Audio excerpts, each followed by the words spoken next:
બગદાણા કેસની અંદર જયરાજ આહિરની એસઆઈટી પૂછપરછ બાદ આજે તેમને રજૂ કરવામાં આવશે અને ખાસ કરીને ક્યાંક ને ક્યાંક આગળ રિમાન્ડ માંગવાની જે કાર્યવાહી છે તે પણ કરવામાં આવી શકે છે એવી શક્યતાઓ છે।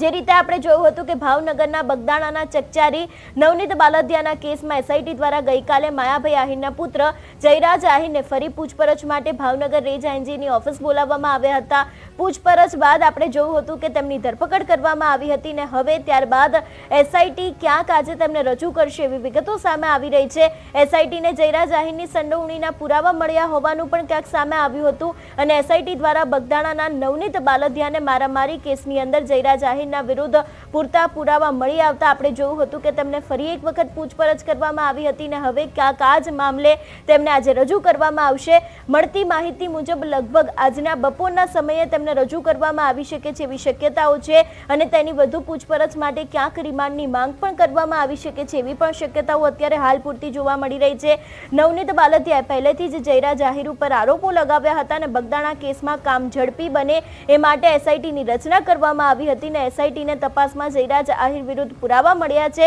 અને એસઆઈટીએ ગઈકાલે રાત્રે જયરાજ આહિરનું મેડિકલ ચેકઅપ પણ કરાવ્યું હતું। અગાઉ પણ પહેલી વખત જયરાજ આહિરની 3.5 કલાક પૂછપરછ ચાલી હતી। જયરાજ આહિરે એસઆઈટીને તપાસમાં સાથ સરકાર આપવાની બાહેંધરી આપી છે અને એસઆઈટી તપાસ પર જયરાજ આહિરે સંતોષ વ્યક્ત કર્યો હતો। થોડા સમય અગાઉ ભાવનગરમાં જે નવનીત બાલદિયા ઉપર થયેલા હુમલા કેસની અંદર જે એસઆઈટી દ્વારા અત્યારે હાલ તપાસ કરવામાં આવી હતી એને જ લઈને એક મોટી અપડેટ સામે આવી રહી છે કે જે રીતે ગઈકાલે જયરાજ આહિરની પહેલા 2 કલાક પૂછપરછ કરવામાં આવી હતી એ બાદ ક્યાંક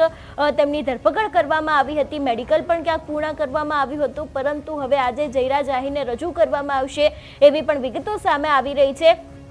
ખાસ કરીને લગભગ આજના બપોરના સમયે ક્યાંક તેમને રજૂ કરવામાં આવી શકે છે એવી શક્યતાઓ લાગી રહી છે ને એ બાદ રિમાન્ડની માંગણી કરવામાં આવશે એવી પણ ક્યાંક કાર્યવાહી કરવામાં આવી શકે છે એવી પણ શક્યતાઓ લાગી રહી છે।